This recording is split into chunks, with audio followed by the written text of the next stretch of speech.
దర్శించుమయ్యా. మన రక్షకుడైన యేసుక్రీస్తు పరిశుద్ధ నామములో మీ అందరికీ శుభములు తెలియజేస్తున్నాను. ఈరోజు బలపరిచే వాక్యము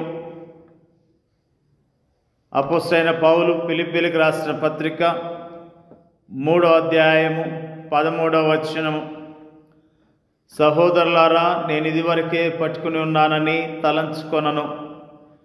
అయితే ఒకటి చేయుచున్నాను, వెనక ఉన్నవి మరిచి ముందున్న వాటి కొరకై వేగిరపడుచు.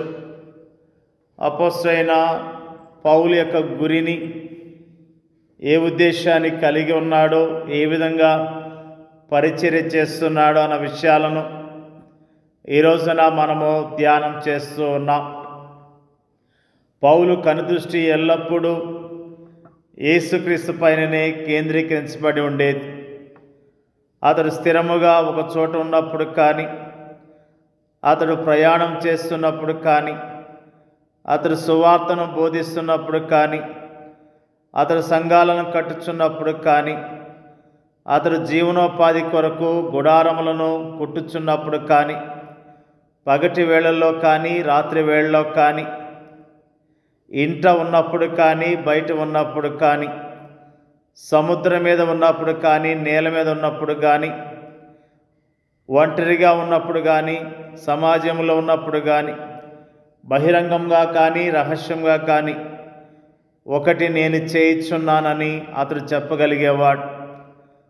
పౌలు ఇలా చేయగలిగింది అతడు కృపావరములు కలిగిన విశ్వాస అయినందువలన కానీ, అతడు ఒక శ్రమజీవి అయినందువలన కానీ, అతడు ఒక చురుకుదనము కలిగిన వ్యక్తి అయినందువలన కానీ, అతడు ఒక సజీవుడైన క్రైస్తవుడు అయినందువలన కానీ కాదు. కానీ అతని మనసు నిండా ప్రభువు ఉన్నందునే, అతడు ప్రభువును అమితముగా ప్రేమించినందునే వెనక ఉన్నవి మరచి ముందున్న వాటి కొరకై వేగిరపడుచు గురి యొద్దకే పరిగెత్తుచున్నానని పౌలు అంటూ ఉన్నాడు.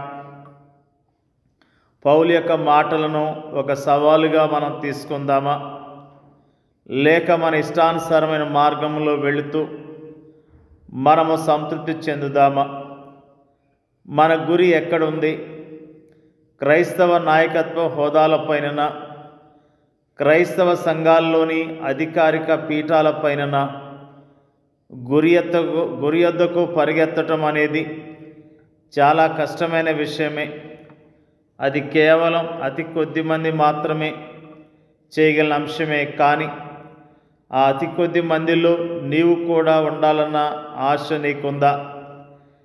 నిజమైన క్రైస్తవ్యం అంటే ఏంటో పౌలు ఫిలిప్పీయులకు రాసిన పత్రిక 3వ అధ్యాయం బహు చక్కగా వివరిస్తుంది.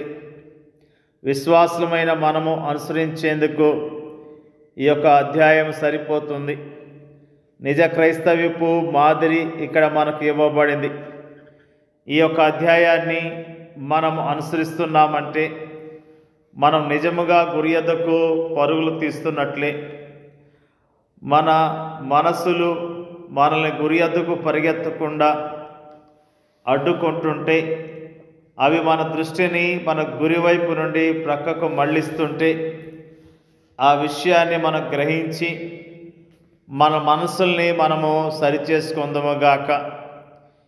ఆ గొప్ప వైఫల్యము విషయము మనం మన రక్షకుని సన్నిధిలో రోధిస్తూ ఆయన సహాయాన్ని అర్థించుదముగాక. మనము మన కేంద్ర బిందువైన క్రీస్తుపై మన దృష్టిని కేంద్రీకరించినప్పుడు మాత్రమే మనము ఆయన స్వభావంలోనికి, ఆయన స్వారూప్యంలోనికి మార్చబడతాం. అది మాత్రమే మనల్ని మన ప్రభు స్వారూప్యంలోనికి మార్చగలదు.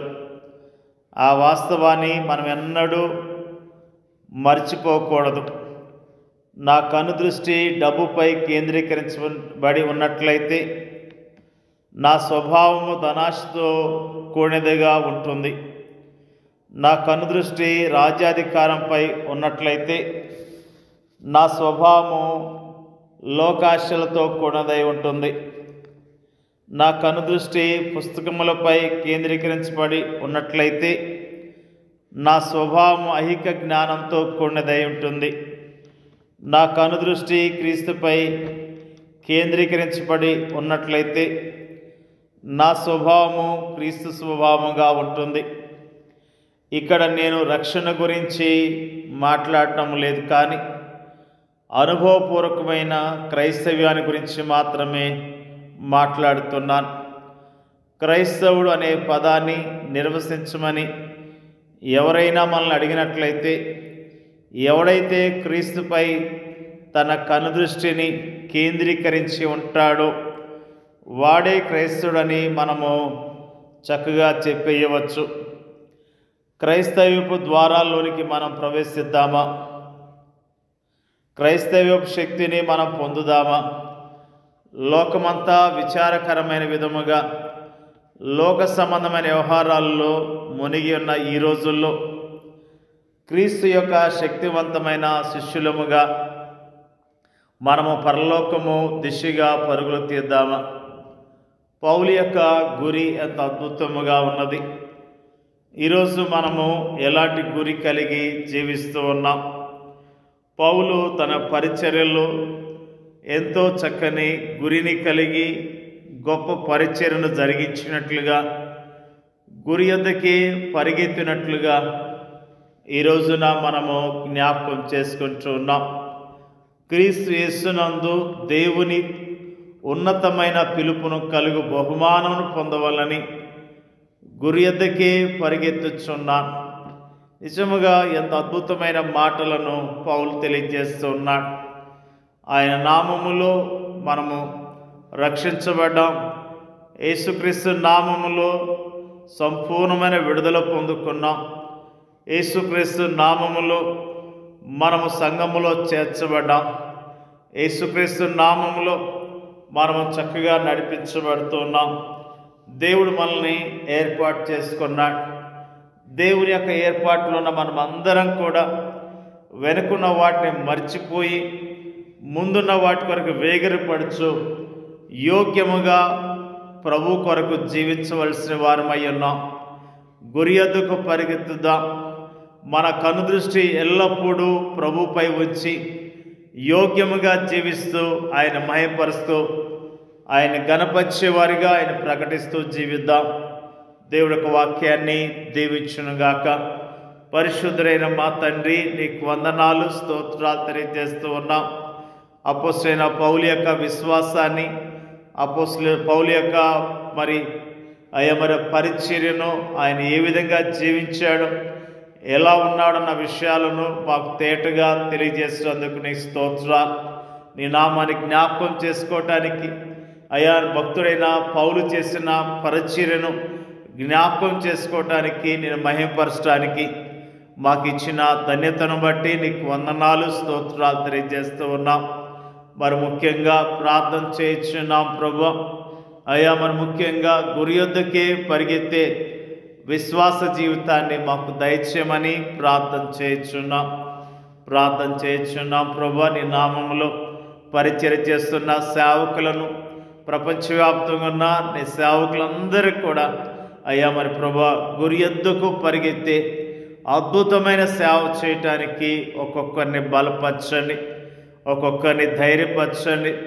వెనుకున్న వాటిని మరిచి ముందున్న వాటి కొరకు వేగిరపరచు యోగ్యముగా పరిచర్య చేయటానికి ఒక్కొక్క సేవకుడిని సిద్ధపరచమని ప్రార్థన చేయించున్నాం ప్రభువా. మరి ముఖ్యంగా ప్రార్థన చేయించున్నాం ప్రపంచవ్యాప్తంగా ఉన్న నీ సంఘాన్ని ప్రభువా బలపరచండి, ధైర్యపరచండి ప్రభువా. నీ రాకడ కొరకు సిద్ధపరుస్తున్న విధానం బట్టి నీ స్తోత్రం తెలియజేస్తున్నాం ప్రభువా. నీ రాకడ కొరకు ఎదురు చూస్తూ విశ్వాసంతో యోగ్యముగా నీ కొరకు బ్రతికే కృప దయచేయమని ప్రార్థన చేయించున్నాం ప్రభువా. మా దేశాన్ని కరుణించండి, మా దేశంలో ఉన్న ప్రజలను మీరు కరుణించండి ప్రభు. నీకు స్తోత్రాలు. నీవే నిజమైన దేవుడు అని, నిజమైన రక్షకుడు అని తెలుసుకోవటానికి మా దేశ ప్రజల మనోనేత్రాలు తెరవమని ప్రార్థన చేయించున్నాం. మరి ముఖ్యంగా సువార్త పరిచర్య చేస్తున్న ప్రతి ఒక్కరిని జ్ఞాపకం చేసుకోండి నీకు స్తోత్రం తెలియజేస్తున్నాం. మా దేశంలో ఉన్న ఆటంకాలన్నీ తొలగించండి. ఇంకా అధికంగా నీ పరిచర్య జరగటానికి, నీ కొరకు యోగ్యంగా మేమందరం జీవించడానికి సహాయం చేయమని యేసుక్రీస్తు నామంలో అడిగి వేడుకొంచున్నాం తండ్రి. ఆమేన్.